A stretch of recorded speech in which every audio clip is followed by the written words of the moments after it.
23일에 북콘서트 하셨습니까? 상당히 네. 많은 시민들이 참여하셨더라고요. 네, 예상 밖으로 많은 분들이 함께 해주셨고요. 예. 그 북콘서트는 이렇게 그리 많은 분들이 시청하지 않는데 네. 동접자가 한 5천여 명을 와. 상회했다고 예. 얘기 들었고요. 예. 또 책을 또 꼼꼼하게 이 책입니다. 예. 책을 예. 꼼꼼하게 예. 읽으시고 예. 좋은 질문도 많이 해주셨습니다. 아, 네. 그렇군요. 현장에서 그러니까 참 이런 것 같습니다. 사실 그 사법 영역에 대해서는 평범한 시민들이 그렇게 과거에는 큰 관심을 갖지 않았는데 이제 점차 최근에 가장 뜨거운 이슈이자 쟁점이 되는 게 검찰 개혁인 것 같습니다. 왜냐하면 가장 공정하고 그리고 가장 국민적 눈높이에서 엄정하게 그리고 중립적으로 잘 수사를 할 거라고 생각했는데 어머 그게 아니네 라는 장면들이 너무 많이 발견되고 있어서 네. 국민들께서 전부 검찰개혁에 대해서 큰 관심을 가지고 지켜보시는 그런 상황이 아닌가라는 생각이 좀 듭니다. 네, 그 역사적 맥락에서도 검찰 개혁은 네. 우리나라의 지속적인 발전과 인권 보호를 위해서 네. 반드시 필요한 예. 과제입니다. 시대적 예. 과제라고 생각합니다. 검찰개혁은 시대적 과제다. 네. 예. 특히 윤석열 정부 들어서 네. 더 그게 중요한 시급한 과제가 돼버린 것 같다라는 말씀을 좀 드려야 될 것 같습니다. 네. 그 북콘서트 현장에 추미애 후보도 오시고 또 조성은 고발사주의 의혹 네. 제보자 두 분 네. 오셨더라고요. 원래 좀 가까운 사이세요? 뭐 각별한 사이는 아니고요. 저기 추미애 전 이제 법무부 장관은 예.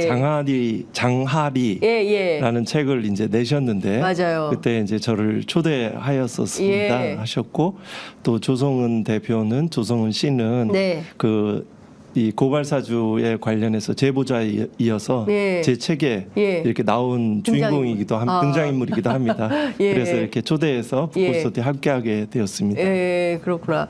하여간 사실은 이게 법조 쪽에서는 굉장히 그 관심 있는 행사였던 것 같다라는 생각이 좀 듭니다. 본격적으로 좀 여쭤보겠습니다. 지난 13일입니다. 법무부가 검사장급 이상 간부 인사했는데요. 통상 이 시기에 인사는 없다면서요, 검찰 인사. 네, 맞습니다. 굉장히 이례적인 인사였던가요? 시기와 방식과 내용에 있어서 예. 모두 이례적인 예. 인사로 보여집니다. 그 통상의 범주 안에는 대체로 언제 검찰 인사가 이제 정기 이제 2월 네, 인사, 2월. 또 상반기, 하반기 인사 예. 이렇게 합니다. 3번 있는 건가요? 두 번 정도. 2월에 네. 상반기, 네. 뭐 하반기는 9월 뭐 이렇게 네. 되는 건가요? 네. 그런데 이례적으로 5월에 왜 네. 인사를 했을까요? 이제 그 시작점, 네. 표면에 드러난 그 시작점은 제가 생각하기에는 지난해 12월 28일 예. 김건희 특검법이 국회를 통과한 예. 그 무렵부터 생각이 해볼 수 있을 것 같습니다. 복귀를 해야 된다. 네. 그런 그 긴 뭐 타임라인들을 예. 좀 살펴보면 네. 그 당시에 이제 제가 생각하는 검찰은 3가지 카테고리로 분류, 네. 범주화할 수 있을 것 같습니다. 네. 지금 현재 윤석열의 검찰, 검찰의 검찰, 또 국민의 검찰 이런 세 부류의 검사들이 혼재하고 있는 네, 것인데요. 기존에 이제 김건희 특검법이 되면서 그때 이제 이원석 검찰총장이 이 명품백 수수가 이제 불거지면서 또 그 관련해서 5월 2일 날 이제 전담팀을 이제 구성을 해서 신속하게 수사하라고 결론을 내겠다 이런 취지로 이야기가 있었고요. 네. 그때 실제 뭐 단순한 말에 그치는 건 아니고 뭐 반부패 수사부, 금융거래조사부, 뭐 범죄수익 환수부 나름대로 특수수사에 좀 실력 있는 검사 3인을 좀 투입도 하고 나름대로 의지를 보였습니다. 그게 뭐 많은 기대를 갖거나 희망을 갖지는 않는 입장인데요. 아무튼 그 김건희 대통령 부인에 대한 그 대면 조사, 또 이제 소환 출석 요구 조사를 공개 조사를 하겠다는 그 지점들이 이제 수사 방식으로 되면서 그조차도 용인하지 않는 형태로 이렇게 전격적인 인사가 이루어진 것 같습니다. 추 차장 인사, 부장 인사. 이번 주에. 그렇게 예정된 것 같습니다. 실제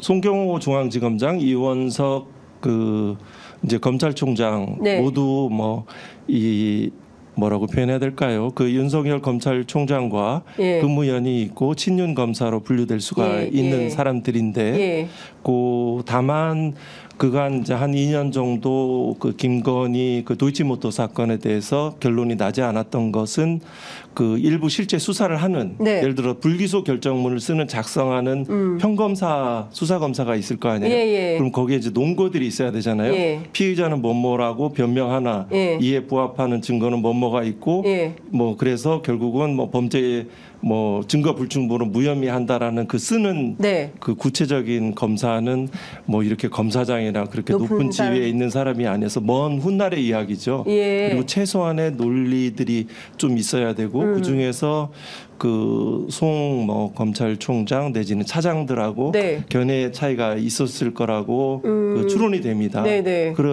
견해들이 일치하였다면 일찍 결정이 났었겠지요. 예, 예. 그런 어떤 평검사들 소수의 그런 의견들. 그래서 그러니까 또 실제 수사해야 된다라는 의견들. 예. 실제 일부는 아마 인천지검으로도 인사 발령이 나기도 했고 또 유학도 예. 가고 또 공판 과정에서 예. 일정 정도 막대한 수익이 있었다는 부분도 이렇게 그렇죠. 이 검사의 주신문 사항에 등장하기도 네. 해서 근데 이제 그조차도 이제 국민이 이제 총선에서 이제 참패를 하고 예. 그 대통령의 입장에서는 네. 여당의 입장에서는 참패를 하고 또 여론의 압박도 특히 이제 명분백은 눈에 보이는 네. 그 국민의 그 심정과 그런 그 한 사건을 계기로 많은 것을 읽어낼 수 있는 지혜로운 분들이잖아요. 네. 국민들은. 예. 그래서 그 과정에서 최소한 검찰의 그 이익과 네. 권한들을 유지하기 위해서는 그 정도의 모습들을 외관은 필요하다는 그 판단을 그 뭐랄까 기술적으로 네. 정책적으로 하였던 것 같은데